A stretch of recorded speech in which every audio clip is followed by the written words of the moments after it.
শেষ হয়ে গেলেও আমার বাসায় কিন্তু সেমাই খাওয়ার ধুমটা কখনোই শেষ হয় না। আর এই যে শিরখুরমা যে সেমাইটা, এটা কিন্তু আমার বাসায় অনেক বেশি সবার পছন্দের। সময় পেলেই কিন্তু এই পছন্দের রেসিপিটা আমি খুব সহজেই বানিয়ে নেই। প্রথমেই আমি প্যানের মধ্যে 3 চামচের মতো ঘি দিয়ে দিয়েছি। বাসায় কিভাবে অথেন্টিক ঘি তৈরি করতে হবে তার রেসিপি যদি জানতে চান তাহলে আমার পেজে ভিডিও দেওয়া আছে, অবশ্যই একটু চেক করে নেবেন। ঘি দেওয়ার পরে এখানে আমি 3 ধরনের বাদাম দিয়ে দিলাম, দিয়ে দিয়েছি কিছু কিশমিশ এবং দিয়ে দিয়েছি, অবশ্যই দিতে হবে খেজুর। খেজুরটা কিন্তু যেটা শুকনা খেজুর সেটাই ব্যবহার করা ভালো হবে, নরম খেজুরটা কিন্তু এই সেমাই রেসিপির জন্য প্রযোজ্য হবে না। লো আঁচে খুব সুন্দর করে ব্রাউনিশ করে ভেজে নিয়েছি। আবারও সেই যে প্যান ছিল সেই প্যানের মধ্যেই আবারও ঘি দিয়ে এই যে লাল সেমাইটা দিয়ে দিলাম। দিয়ে এখন লো ফ্লেমেই কিন্তু সেমাইটাকে ব্রাউনিশ কালার করে ভেজে নিতে হবে। চুলার আঁচটা কিন্তু অতিরিক্ত হাই করা যাবে না, সেক্ষেত্রে কিন্তু সেমাইটা পুড়ে যাবার চান্স থাকবে, এতে করে সেমাইয়ের কালারটাও নষ্ট হয়ে যাবে এবং সেমাইটা খেতেও ভালো লাগবে না। তাই লো আঁচে সুন্দরভাবে ধৈর্য সহকারে সেমাইটা আমি ভেজে নিচ্ছি। দেখেন অলরেডি কিন্তু একটা লালচে ব্রাউনিশ কালার চলে এসেছে। এখন আমি প্যান থেকে তুলে নিব। প্যানের মধ্যে কিন্তু রাখা যাবে না, সেক্ষেত্রে কিন্তু সেমাইটা নিচে লেগে যেতে পারে। অন্য একটি পাত্রে আমি 1 লিটার পরিমাণ দুধ নিয়ে নিলাম। আমি 1 কাপ সেমাইয়ের জন্য 1 লিটার দুধ ব্যবহার করছি। আর এই দুধটাকে কিন্তু আমি আগেই একবার ভালো করে জাল করে অনেকটাই ঘন করে নিয়েছিলাম।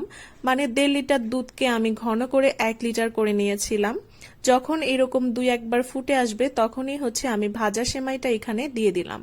মাথায় রাখবেন আমি 1.5 লিটার দুধকে ঘন করে 1 লিটার করেছি এবং সেখানে 1 লিটার দুধের জন্য আমি 1 কাপ সেমাই ব্যবহার করেছি। সেমাই দেবার পর দুধের সাথে আমি 7 থেকে 8 মিনিট লো ফ্লেমে ফুটিয়ে নিয়েছি। তারপরে কিছু গুঁড়ো দুধ অ্যাড করে দিয়েছি। এখন কিছু স্যাফরান দিয়ে দিলাম সুন্দর একটা কালারের জন্য। একঘেয়েমি সেমাই খেতে খেতে যারা বিরক্ত, অবশ্যই কিন্তু তারা এই রেসিপিটা একবার হলেও বাসায় ট্রাই করবেন, দেখবেন ছোট থেকে বড় সবাই অনেক বেশি খুশি হয়ে যাবে। আরো 5-7 মিনিট জাল হওয়ার পর এখানে আমি কনডেন্স মিল্কটা ব্যবহার করছি। কনডেন্স মিল্কটা আপনারা আপনাদের চিনির টেস্ট অনুযায়ী ব্যবহার করবেন, যে কে কেমন মিষ্টি খান সেই অনুযায়ী। আমি পরিমাণে কিছুটা কম দিয়েছি কারণ আমি তেমন একটা মিষ্টি লাভার না, দ্যাটস ওয়াই আমি একটু পরিমাণে কম দিয়েছি। আর এখানে যেহেতু খেজুর, কিশমিশ, বাদাম এসব ব্যবহার হয়েছে সেজন্য কিন্তু এখানে আর চিনির ব্যবহারটা করতে হবে না। আর এই সেমাই রান্নার ক্ষেত্রে চিনির ব্যবহারটা না করাই ভালো। বিভিন্ন ধরনের বাদাম, কিশমিশ, খেজুর ব্যবহার করার ফলে কিন্তু অলরেডি এই সেমাইয়ের যে মিষ্টির ব্যালেন্সটা সেটা ঠিক হয়ে যায়। এক্সট্রা ভাবে কোনো চিনি ব্যবহার না করলেই ভালো হয়। যদি চান আপনারা একটু মিষ্টি বেশি খাবেন সেক্ষেত্রে কনডেন্স মিল্কটা বাড়িয়ে নিতে পারেন।